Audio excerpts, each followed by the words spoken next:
Please welcome mister Pratap representing India gold medalist ಅಂತ ಹೇಳಿದ್ರು. ನನ್ನ ರೈಲ್ವೆ ಸ್ಟೇಷನ್ ಮಲಗಿದ್ದು, ನಾನು ಒಬ್ರ ಹತ್ರ ಹುಚ್ಚ ಅಂತ ಕರ್ಸ್ಕೊಂಡಿದ್ದು, ದಡ್ಡ ಅಂತ ಕರ್ಸಿದ್ದು, ನಾ ಇವನೇನು ಮಾಡಲ್ಲ ಅಂತ ಕರೆದಿದ್ದು, ನಮ್ಮವರೇ ನಮ್ಮನ್ನ ಚುಚ್ಚಿದ್ದು ಎಲ್ಲ ನನ್ನ ಕಣ್ಮುಂದೆ ಬರಕೋಯ್ತು. ಕೇನೇರ ಮಾತ ಶೋಕಾಪು ಅಂಡ ದಾದ ಬಗ್ಲೇನ್ ದೇವರಿಗೆ ಗೊತ್ತು. ಹಂಗೆ ನನ್ನ ಮನಸ್ಸಲ್ಲಿ ರೆಪ್ರೆಸೆಂಟಿಂಗ್ ಇಂಡಿಯಾ ಅಂತ ಕೇಳಿದೆ. ಬಂದೆ ಸ್ಟೇಜ್ ಮೇಲೆ, ಕೊರಳಿಗೆ ಗೋಲ್ಡ್ ಮೆಡಲ್ ಹಾಕಿದ್ರು. ಇಡೀ ಆಡಿಟೋರಿಯಂ ನನ್ನ ಕಡೆ ನೋಡ್ತಾ ಇತ್ತು. ಅವ್ರು ನನ್ನನ್ನು ನೋಡ್ತಾ ಇರಲಿಲ್ಲ, ನನ್ನ ದೇಶ ಬೆಳೆಯೋದು ನಾನು ನೋಡ್ತಾ ಇದ್ದಾರೆ ಅಂತ ನನಗೆ ಅನ್ನಿಸ್ತು.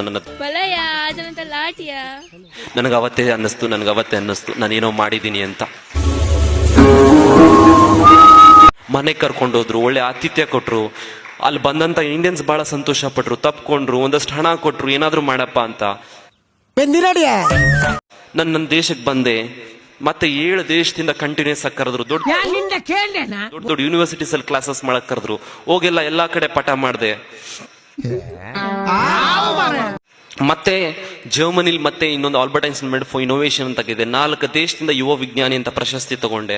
ಪ್ರತಿ ಬಾರಿ ನಾನು ಗೆದ್ದಾಗ ನನ್ನ ದೇಶ ಹೊಸದಾಗಿ ಕಾಣುತ್ತೆ, ನನ್ನ ದೇಶ ಎತ್ತರದಲ್ಲಿ ಕಾಣುತ್ತೆ ಅಂತ ಹೇಳಲಿಕ್ಕೆ ಇಷ್ಟಪಡ್ತೇನೆ.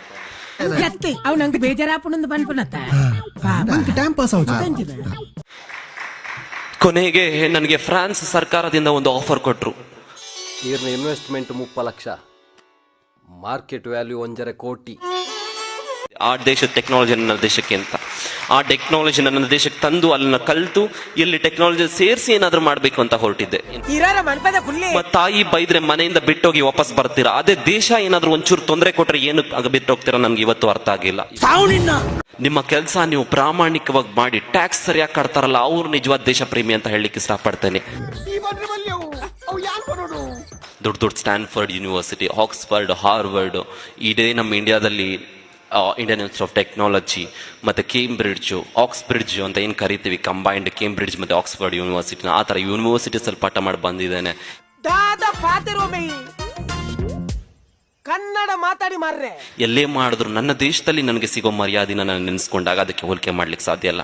ಅದು ಸಣ್ಣ ಮರ್ಯಾದಿನೇ ಆಗಿರ್ಬೋದು, ಮತ್ತೊಂದಾಗಿರ್ಬೋದು, ಅದು ನನ್ನ ದೇಶದಲ್ಲಿ ನಾನು ಹುಟ್ಟಂತ ನಾಡಲ್ಲಿ ಪಡ್ಕೊಂಡಾಗ ಅದ್ರ ಬೆಲೆನೇ ಬೇರೆ ಅಂತ ಹೇಳಲಿಕ್ಕೆ ಇಷ್ಟಪಡ್ತೇನೆ.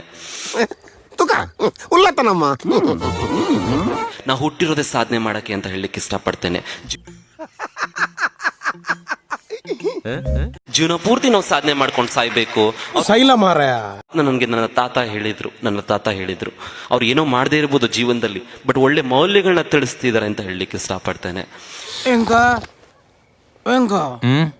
ಕೈಗೆ ಎಕ್ಕುಣದಲ್ಲ ಉಂಡ ದೇತ್ತ ತಿಗಲಿಗೆ